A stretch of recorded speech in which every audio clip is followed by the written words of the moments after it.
Good morning student. आइए आज मैं आपको एक्टिव पैसिव वॉइस जो मोस्ट इम्पॉर्टेंट आपका होता है क्लास 6 टू लेकर आपका 12 एक्टिव एक्टिव वॉइस को आज हम देखते हैं। एक्टिव का मतलब क्या होता है कि किसी चीज़ को ऐसा सेंटेंस हम उठा लें जैसा ये लिखा हुआ है कि he is going to market. कोई चीज़ में आपका जो सब्जेक्ट हो वो मेन आपका क्या हो, वर्ड हो जो पूरे सेंटेंस को कर रहा हो, ठीक है ना। जैसे कह रहा कि he is going to market, इसका मीन्स ये हुआ कि वह मार्केट जा रहा है, ठीक है। तो इसका मतलब क्या हुआ, यहाँ पे मेन आपका वर्ड क्या है, वह, यानी सब्जेक्ट जो है आपका वो आपका ही है। और मेरे बताने का मतलब यही है कि एक्टिव का मतलब ये होता है कि जिन सेंटेंसों में आपका सब्जेक्ट क्या हो, प्रिंसिपल में हो, यानी या कह सकते हैं कि प्रधान हो, ठीक है। और पैसिव में हम क्या करते हैं कि जस्ट इसका अपोजिट हो जाता है। होता क्या है कि जो सब्जेक्ट के पास में और जो ऑब्जेक्ट होता है वो आ जाता है सब्जेक्ट की जगह में। तो देखिए हमने इस सेंटेंस का ही पैसिव यहाँ पे कन्वर्ट किया है, आपका दिया भी हुआ है टू मार्केट, ऑब्जेक्ट था उसको हमने सबसे पहले नोट किया। To market is helping verb थी, हमने हेल्पिंग लगाई किसके अनुसार, इस वर्ड के अनुसार हम हेल्पिंग वर्ब लगाते हैं, ठीक है ना। इसके अकॉर्डिंग हम लगाएंगे हेल्पिंग वर्ब। और हमें ये भी देखना होता है कि ये हेल्पिंग वर्ब किस टेंस को डिनोट करती है। आपको ये भी देखना है कि ये हेल्पिंग वर्ब किस टेंस है जिसके अकॉर्डिंग आपको इसे चेंज करना होता है। तो देखिए ये हेल्पिंग वर्ब हमें डिनोट करती है कि ये प्रेजेंट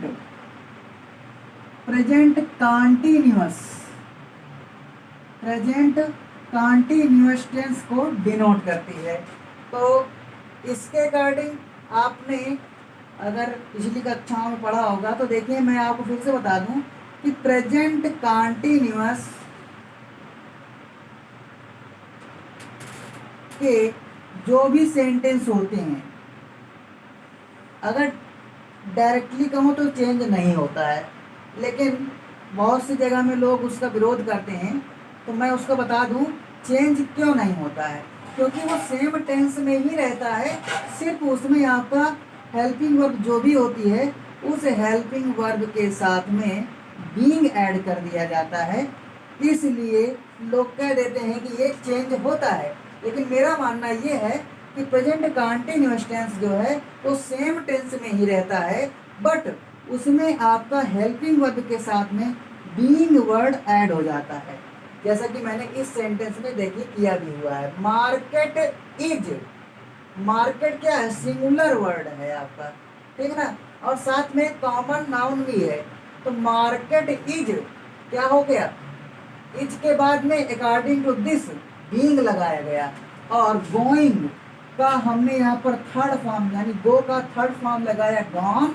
और जब हम सब्जेक्ट को ऑब्जेक्ट में कन्वर्ट करते हैं तो वहाँ पर हम सबसे पहले बाय लगाते हैं, देन सब्जेक्ट को ऑब्जेक्टिव फॉर्म में यहाँ पर लिखते हैं, ऑब्जेक्टिव केस में लिखते हैं। आपने प्रोनाउंस पढ़ा होगा, प्रोनाउंस में मैंने तो अभी आप खैर नहीं पढ़ाया हुआ, लेकिन आप अभी जान लीजिए जो भी प्रोनाउंस होते हैं,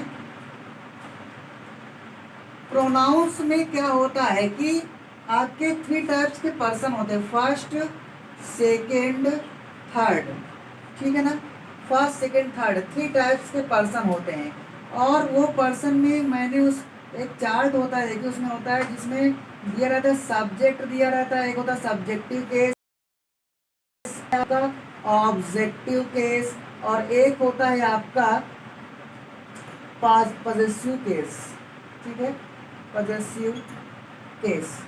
3 टाइप के आपके केस होते हैं, जिसमें सब्जेक्टिव फॉर्म में क्या होता है, जैसे आपका फर्स्ट पर्सन का लिया जाए तो आई और वी होता है, सेकंड पर्सन में लिया जाए तो ओनली यू होता है, और इसके बाद में अगर थर्ड पर्सन की बात करें तो ही, सी, इट और एनीबडी नेम, साथ में दे, ये ऑल आपके थर्ड पर्सन में आ जाएंगे। तो क्लियर।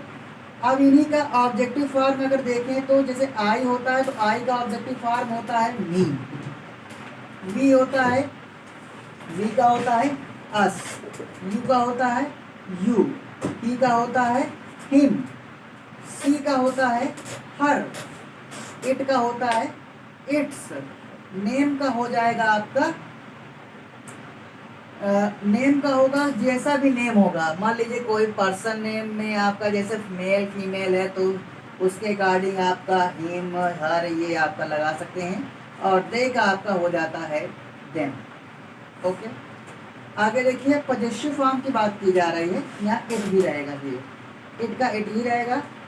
अब पॉजेसिव फॉर्म की बात करें तो पॉजेसिव का मतलब होता है जैसे आप किसी चीज़ को अपनापन के लिए भी बताते हैं कि मेरा है, बोलते हैं मेरी किताब है, मेरी बुक है, ठीक है ना, मेरी कॉपी है, मेरा पेन है। तो मेरा वर्ड जब लगता है तो आई के अनुसार माई लगाया जाता है, जो आपका क्या कहलाता है, पॉजेसिव केस कहलाता है। इसके बाद में अगर आप वी की बात करें, बोले हमारा पेन है, हमारी कॉपी है, हमारी किताब है, तो क्या करेंगे, आवर लगाएंगे, ठीक है।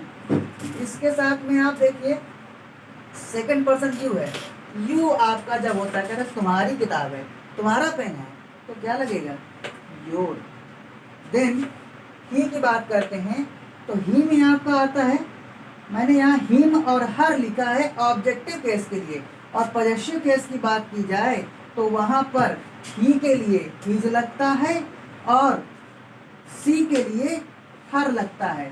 बोलेगा मेरी, वह अपनी किताब पढ़ रही थी, तो पढ़ रही थी और कौन पढ़ रही थी, कोई लड़की पढ़ रही थी, इसलिए ही आया, वो सी आया, और सी के अकॉर्डिंग अपने शब्द के लिए हर लगाया गया। अगर बोल दिया जाए वह खाना खाता है, तो वह खाना खाता है कोई लड़का है, इसलिए वह के लिए हमने ही के अनुसार लगाया हिज, क्योंकि अपना जब वर्ड आया तो वहाँ पर क्या यूज किया गया, हिज यूज किया गया, वो भी जब कोई था, कौन, लड़का जब था, और अगर लड़की होती तो हर लगाते। इसी तरीके कोई भी आपका अब आ जाए कि कहीं कोई भी सब्जेक्ट ही ना दिया हो तो वहाँ हम लोग यूज करते हैं इट का, तो इट के अनुसार यहाँ पर क्या लगेगा, इट्स लगेगा, क्या लगेगा, इट्स लगेगा। और देन दे के अनुसार जैसे हमने दे का ऑब्जेक्टिव फॉर्म देम लिखा था, तो उसका पॉजेसिव फॉर्म कहते नहीं, वे अपना काम कर चुके हैं, तो हम लिखते हैं उसका सेंटेंस बनाते हैं दे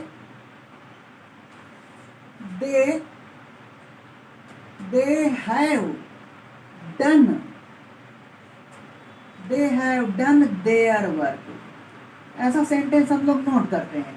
तो देयर ही क्यों लगाते हैं, हम कहते हैं हिम क्यों नहीं लगाते हैं, हर क्यों नहीं लगाते हैं, उसका रीज़न ये है कि दे जो वर्ड आपका आया है वो थर्ड पर्सन का सब्जेक्ट होता है, और उसके ऑब्जेक्ट में हम देम लगाते हैं उसके लिए, और जब उसका पॉजेसिव फॉर्म यानी अपनेपन की बात आती है तो देयर का यूज किया जाता है, इसलिए देयर हमने यहाँ पर लगाया। देयर और दियर दो वर्ड आपके होते हैं, एक देयर होता है THERE जो इंट्रोडक्टरी होता है, किसी चीज़ को इंट्रोड्यूस करने के लिए, और एक होता है दियर जिसका मीन्स होता है अपना, यानी कि मेरा, यानी कि जब कोई थर्ड पर्सन कहीं पे दूर कई सारे लोग खड़े हैं तो हम उनको बोलते हैं दे, क्योंकि क्या बोलते हैं हम हिंदी में, वे खड़े हैं, तो यानी कि दे स्टैंड हम बोलते हैं, वो होता है आपका अपने वर्ड के लिए। चलिए हम लोग आगे निकल गए, हम चल रहे थे पैसिव वॉइस में, आगे देखते हैं पैसिव वॉइस का ही पार्ट। देखिए हम इसमें देखिए सिंपली अगर बात की जाए तो सबसे पहली चीज़ जो हमने सीखी इसमें, सब्जेक्ट को ऑब्जेक्ट के प्लेस में चेंज करते हैं, सेकंड ऑब्जेक्ट को सब्जेक्ट के प्लेस में चेंज करते हैं, और थर्ड आपकी ये है कि एनी टेंस, कोई भी टेंस हो आपका, वर्ब की थर्ड थर्ड फॉर्म यूज की जाती है, वर्ब की थर्ड फॉर्म यूज की जाती है। ये आपका 3 कॉमन रूल्स हैं ईच टेंस में। कोई भी टेंस का सेंटेंस आ जाए, सब में ये कॉमन रूल्स फॉलो होंगे, ठीक है। चाहे वो टेंस का हो, चाहे वो कोई इंपरेटिव सेंटेंस हो, और चाहे वो कोई इंट्रोगेटिव सेंटेंस हो, ठीक है ना। इंपरेटिव क्या होता है? किसी चीज में ऑर्डर दिया जाए, रिक्वेस्ट किया जाए, तो ये इंपरेटिव हो गया। इंट्रोगेटिव क्या है? किसी चीज से क्वेश्चन किया जाए, जैसे मैंने पूछा क्या आपने खाना खाया, तो क्या है? क्वेश्चन में क्वेश्चन में कन्वर्ट करेंगे तो आप उसमें भी थर्ड फॉर्म का ही यूज करेंगे। चाहे कोई सा भी सेंटेंस हो, चाहे वो जिस फॉर्म में हो, चाहे वो असर्टिव में हो, चाहे वो इंट्रोगेटिव में हो, और चाहे वो इंपरेटिव में हो, वो आपका वर्ब की थर्ड फॉर्म ही यूज करेगा। हाँ, एक चीज जो कॉमन है, जो बहुत ही ज़्यादा ज़रूरी है, सेंटेंस वही आपका चेंज होता है जो आपका कैसी ट्रांजिस्टिव वर्ब का हो। ऐसा सेंटेंस जिसमें ट्रांजिस्टिव वर्ब हो, वही सेंटेंस आपका पैसिव में कन्वर्ट होता है। कहने का मतलब, ट्रांजिस्टिव का मतलब क्या होता है? ट्रांजिस्टिव को हिंदी में बोलते सकर्मक। हिंदी में आपने इसका संधि विच्छेद किया होगा। सकर्मक, स का मतलब साथ में, और कर्मक का मतलब कर्म, जिसमें साथ में क्या जुड़ा हो? कर्म जुड़ा हो, यानी कि ऑब्जेक्ट जुड़ा हो। उसी सेंटेंस को पैसिव में कन्वर्ट करते हैं। जैसे मैंने लिखा आई एम प्लेइंग क्रिकेट। अब मैंने यहाँ लिखा आई एम प्लेइंग क्रिकेट। अगर इसका सही से मीन्स निकाला जाए तो मैं क्रिकेट खेल रहा हूँ, ये निकलेगा। तो आई तो आपका सब्जेक्ट हो गया, एम आपकी हेल्पिंग वर्ब हो गई, और प्लेइंग आपका मेन वर्ब हो गया। और क्रिकेट की बात करें तो ये हो गया आपका ऑब्जेक्ट, जो ये डिनोट करता है कि ये वर्ब जो बनी हुई है आपकी, वो कैसी है? इंट्रांजिटिव वर्ब है, क्योंकि इसके साथ में ऑब्जेक्ट दिया हुआ है। भाई पता कैसे करेंगे? मैं खेल रहा हूँ। अब अगर हम पूछ लें कि मैं क्या खेल रहा हूँ, तो क्या खेल रहा हूँ? क्रिकेट, जिससे पता चला कि हमने यहाँ पर ऑब्जेक्ट लिखा हुआ है। इसलिए ये जो आपकी वर्ब है, वो कैसी वर्ब है? ट्रांजिटिव वर्ब है, ठीक है। तो ये जो सेंटेंस होगा, अब मैं कह रहा हूँ कि ट्रांजिटिव वर्ब का ही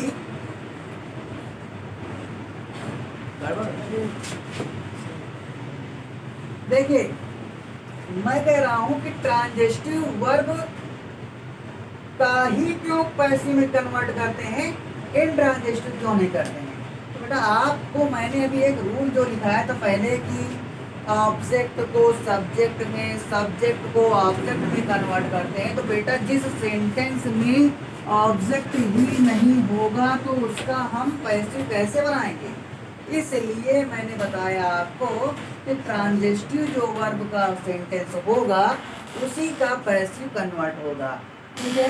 तो ये कॉमन चीज़ें थी जो मैंने आपको बता दिया। आगे के वीडियो के लिए आपको, यानी आगे का जो भी पार्ट होगा, उसको मैं आपको नेक्स्ट वीडियो में बताऊंगा। तो मैं चाहूँगा कि आप ज़्यादा से ज़्यादा मेरे इस चैनल को सब्सक्राइब एंड लाइक करें और शेयर अवश्य करें। Thank you.